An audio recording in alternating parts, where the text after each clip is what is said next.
बिस्मिल्लाहिर्रहमानिर्रहीम। अस्सलाम वालेकुम जी। आज हम आपको बता रहे हैं कि किचन में कौन सी हमें किचन को ऑर्गेनाइज़ करने के लिए कौन कौन सी टिप्स की ज़रूरत होती है जो हमारी रोज़मर्रा ज़िंदगी में काम आती हैं। तो बकरा ईद भी आ रही है, तो बकरा ईद के हिसाब से हम आज आपको आपके साथ किचन टिप्स आपके साथ शेयर कर रहे हैं। तो सबसे पहले हम मसाला गरम मसाला हमें चाहिए होता है सालन के लिए। तो वो हम बनाएंगे। तो इसके लिए हमने 4 ये वाले चम्मच हमने सेट किए हैं। तो ये ज़ीरा लिया है और तकरीबन 1.5 चम्मच हमने इसमें सूखा धनिया लिया है और 1 चम्मच हमने इसमें काली मिर्च ली है। 2 बादियान के फूल लिए हैं हमने और जो है जावित्री का हमने 1.5 फूल लिया है। 3 बड़ी इलायचियाँ ली हैं और 7 छोटी इलायचियाँ हरे वाली ली हैं। तो ये सारी चीज़ें हमने फ्राई पैन में डाली हैं और इसमें आधा चम्मच हमने लौंग लिए हैं। 3 हमने इसमें दालचीनी के पीस लिए हैं और तेज़पात के 3 पत्ते लिए हैं हमने बड़े साइज़ के। एक हमने जायफल लिया है और इसको तोड़ के और इसका बीच वाला हिस्सा जो होता है वो हम डालेंगे और दूसरे को हम फेंक देंगे। तो इसको हम इस तरह से तोड़ के डाल देंगे। ये बहुत नरम सा होता है, तो ऊपर वाले हिस्से को हम वेस्ट कर देंगे। तो ये देखें जी, ये सारी चीज़ें हमने इस तरह से डाल दी हैं। अब इन्हें हमें रोस्ट करना है, तो इनको ड्राई रोस्ट हम करेंगे हल्का हल्का। तो ये आप मसाला बना के रख दें, तो आप बिरयानी बनाएं, जो भी चीज़ बनाएं उसमें ये बहुत ही काम आता है। तो बकरा ईद आ रही है, तो बकरा ईद में तो हमारे पास टाइम नहीं होता, तो इस तरह से हम ये चीज़ें बना के रख लें तो हमें बहुत ही आसानी होती है। तो ये मसाले को हमने ये ड्राई रोस्ट कर लिया है हल्का हल्का। अब इसे प्लेट में मैं निकाल दूंगी ताकि ये ठंडा हो जाए और ये फ्राई पैन गर्म है तो ये जले नहीं। इसको ठंडा करके अब हम इसको ग्राइंड कर लेंगे। तो ये पत्तों को इस तरह से मैं तोड़ के डाल दूंगी और दालचीनी भी, ये सारी चीज़ें इसमें डाल के इनको हम ब्लेंड कर लेंगे। तो ये देखें जी, मिक्सिंग जार में मैंने डाल दिया। अब इसे मैं ब्लेंड कर लूँगी। तो ये देखें जी, मैंने इसे पीस लिया है मसाले को। तो ये देखें, इस तरह से मैंने पीस लिया है इसको। अब इसे प्लेट में मैं निकाल लेती हूँ। आप चाहें तो इसे छान के भी ले सकते हैं और चाहें तो इस तरह से भी इसको डाल सकते हैं। तो ये देखें जी, इसका मैंने फ़ाइन पाउडर बना ली है। अब इसे मैं टाइट जार में रख दूँगी।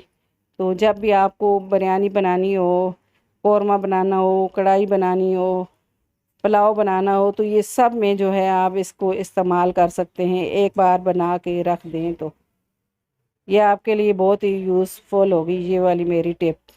तो ये देखें जी, ये हमारा खुशबूदार सा मसाला हमारा तैयार हो गया।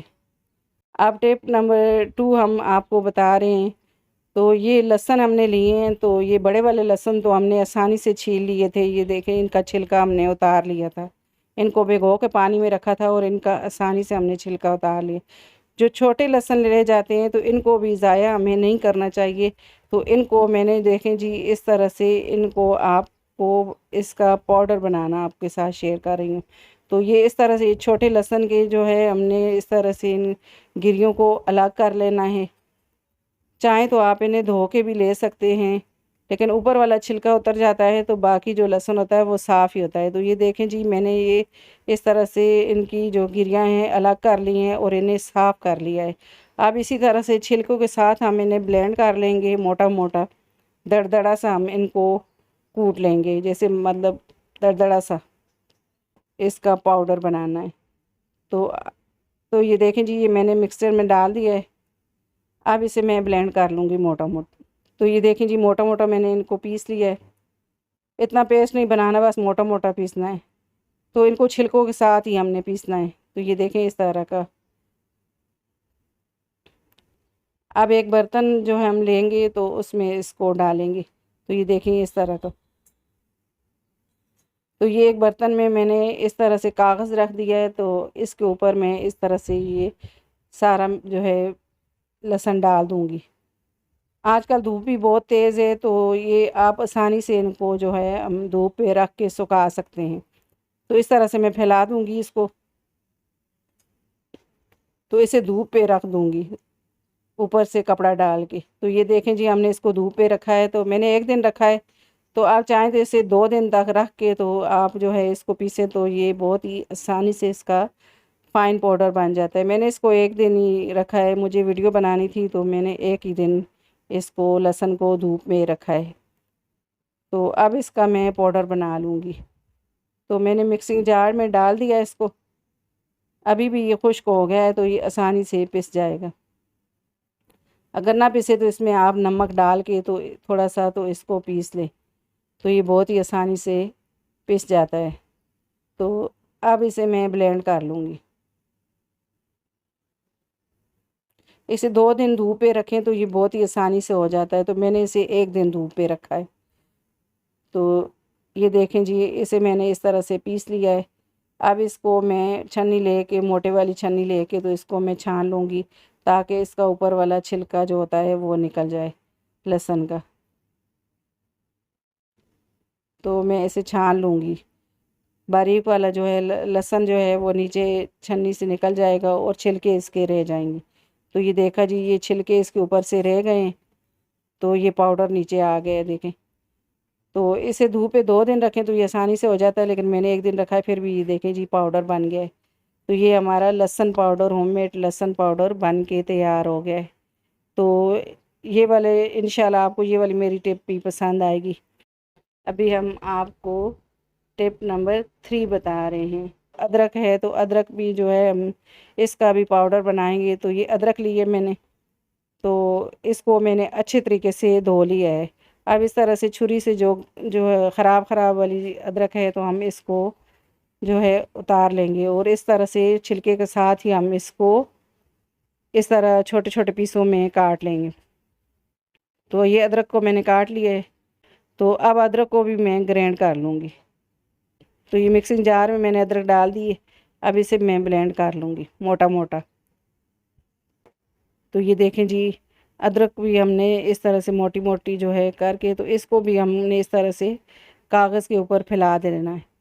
तो ये देखा जी, मोटी दरदड़ी सी हमने इसको पीसना है। तो जो है इसको मैं सख्त धूप पे रखूँगी, ताकि जो है ना, आजकल गर्मियाँ हैं, बहुत ही जल्दी से ये खुश्क हो जाती है। तो ये देखें जी, ये खुश्क हो गई है। तो अब इसको मैं ब्लेंड कर लूँगी।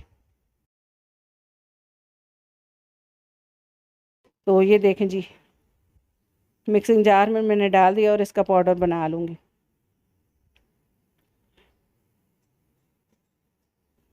तो ये देखें जी, अदरक का कितनी आसानी से पाउडर बन गया है। लहसुन को आप 2 दिन रख सकते हैं, लेकिन अदरक को आप 1 दिन भी रखें तो ये अच्छे तरीके से खुश्क हो जाती है। तो आप चाहें तो इसे छान भी सकते हैं, लेकिन मैं इसको इसी तरह से रखूँगी। तो ये देखें जी, ये हमारी जो है अदरक पाउडर बन के तैयार हो गए। तो उम्मीद है कि आपको ये मेरी टिप बहुत ही पसंद आएगी और आपके लिए ये बहुत ही हेल्पफुल होगी। टिप नंबर 4 बता रहे हैं। तो ये प्लेटें हमारी जो है बहुत ही गंदी हो जाती हैं। तो हम ये पीली हो जाती हैं, हम लोग ऊपर नीचे रखते हैं, सालन के दाग धब्बे बहुत लग जाते हैं और ये बहुत ही मसला होता है और ये बिल्कुल भी अच्छी नहीं लगती। तो इसको साफ़ करने का, अंदर से ये साफ़ होती है, लेकिन ये ना बाहर वाली साइड जो होती है प्लेटों की बहुत ख़राब होती है और ये बहुत बुरी भी लगती है। तो हम इनको किस तरह से इनको क्लीन कर सकते हैं और इन्हें साफ़ कर सकते हैं, बहुत ही आसान तरीका आज हम आपके साथ ये वाली टिप जो है शेयर कर रहे हैं। अंदर बिल्कुल ही नहीं लगाना इसके, तो ये वाली सिर्फ बाहर वाली साइड पे हम इनको साफ़ करेंगे। तो ये देखें जी, ये भी पीली हो गई प्लेट सारी। तो इनको भी हम आज साफ़ करेंगे। तो ये हार्पिक लिया है मैंने। तो ये बहुत ही आसानी से कोई भी ऐसे ऐसे गंदे जो प्लेटें हों तो इससे साफ़ हो जाती हैं। तो ये बस मैंने थोड़ा सा बस डाला है इस तरह से। तो अब मैं इस कोई भी आपके घर में पुराना ब्रश हो तो आप इससे आसानी से आप इसको लगा सकते हैं। तो ये प्लेट के ऊपर सारा मैं इस तरह से फैला दूँगी। बस ये ज़रा से हार्पिक से आपकी देखना प्लेटें कितनी चमकदार और खूबसूरत बन जाएंगी। तो ये चारों तरफ मैं इस तरह से लगा दूँगी। तो ये पीली बहुत ही जल्दी हो जाती है। हम लोग खाना जैसे खा लेते हैं तो ये प्लेटें ऊपर नीचे रखते हैं, या धोने के टाइम पे भी हम ऊपर नीचे रखते हैं तो ये पीली पड़ जाती हैं। तो कोई भी प्लेटें हों तो आप इस तरह से इन्हें आसानी से साफ़ कर सकते हैं। तो ये मैंने हार्पिक चारों तरफ इस तरह से लगा दिया है। लगा के इसको बस आप 5 मिनट तक इन प्लेटों को रख दें। जितनी प्लेटें हों उनको लगा के आप साइड पे रख दें, तो 5 मिनट के बाद इनको साफ़ करें तो ये बिल्कुल साफ़ चमकदार हो जाती हैं। तो ये मैंने लगा दिया दूसरी प्लेट पे भी। तो इसी तरह से मैं सारी प्लेटों के ऊपर हार्पिक लगा दूँगी। कितनी भी आपकी प्लेटें हों पीली तो वो साफ़ हो जाती हैं। तो ये देखें जी, सारी प्लेटों पे मैंने इस तरह से हार्पिक लगा दिया है।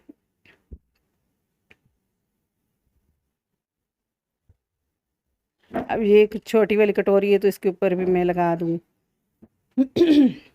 इस तरह के कोई भी बर्तन हो उनकी जो है हमने उल्टी साइड पे ये वाला हार्पिक लगाना है। तो अब 5 मिनट हो गए हैं तो इनको हम साफ़ करके आपको बताते हैं कि ये किस तरह से साफ़ हो गई।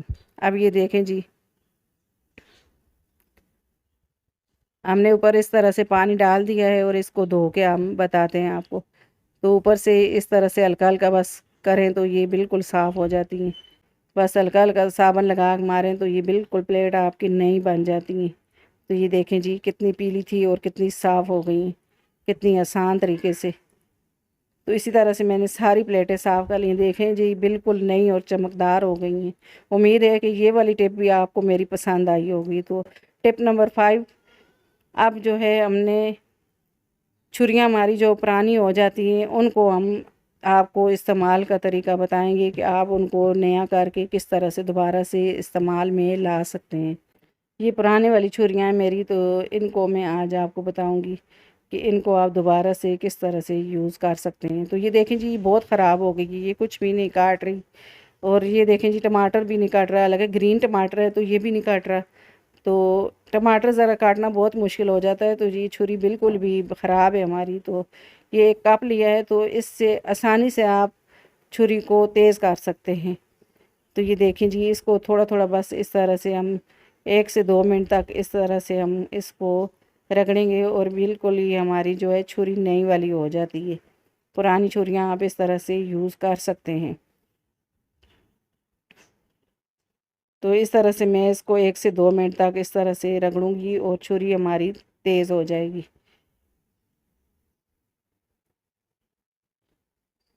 तो ये देखें जी, इस तरह से हमने इसको दोनों साइड से इस तरह से हमने इसको तेज़ कर लिया है। कप तो हर किचन में होते हैं तो ये बहुत ही आसानी से आप किचन वाली चीज़ें जो हैं इस तरह से यूज़ कर सकते हैं। अब हम टमाटर को काट के देखते हैं कि टमाटर हमारा देखें जी आसानी से काट रहा है। तो कितनी आसानी से ये देखें जी, ये छुरी तेज़ हो गई है। 1-2 मिनट लगे हैं और बस छुरी हमारी जो है तेज़ हो गई है। कोई भी चीज़ आप काटें इससे, गोश्त हर चीज़ इससे अब आसानी से कटेगी। इसी तरह से ये सारी छुरियाँ मैंने देखें जी कर ली। तो ये अब मैंने जो है टिप नंबर 6 बता रहे हैं। तो ये जो होते हैं, हम कद्दूकश करते हैं, हमारा कद्दूकश करने वाला, तो ये इसके जो ये वाली सुराख होते हैं ये बहुत जो है मतलब सही तरह कद्दूकश नहीं करते। तो इसके लिए मैं आपको एक यूज़फुल टिप बताऊंगी। तो केचप लिया है मैंने, तो इसके साथ आज हम इसको साफ़ करेंगे। तो ये ब्रश की मदद से मैं इस तरह से इसके चारों तरफ जो है केचप लगाऊंगी। तो ये देखें जी, केचप लिया है मैंने, तो इस तरह से भी ये मैं लगा दूंगी इसके ऊपर केचप, इसके चारों तरफ। इसके जो ये सारे होते हैं सुराख होते हैं तो ये बहुत ही अच्छे तरीके से जो है साफ़ हो जाते हैं। तो ये बर्तन धोने वाली तार ली है हमने, तो इससे हम अच्छे तरीके से इसको रगड़ेंगे थोड़ी देर, और ये इसको हम अच्छे तरीके से पानी से वॉश कर लेंगे।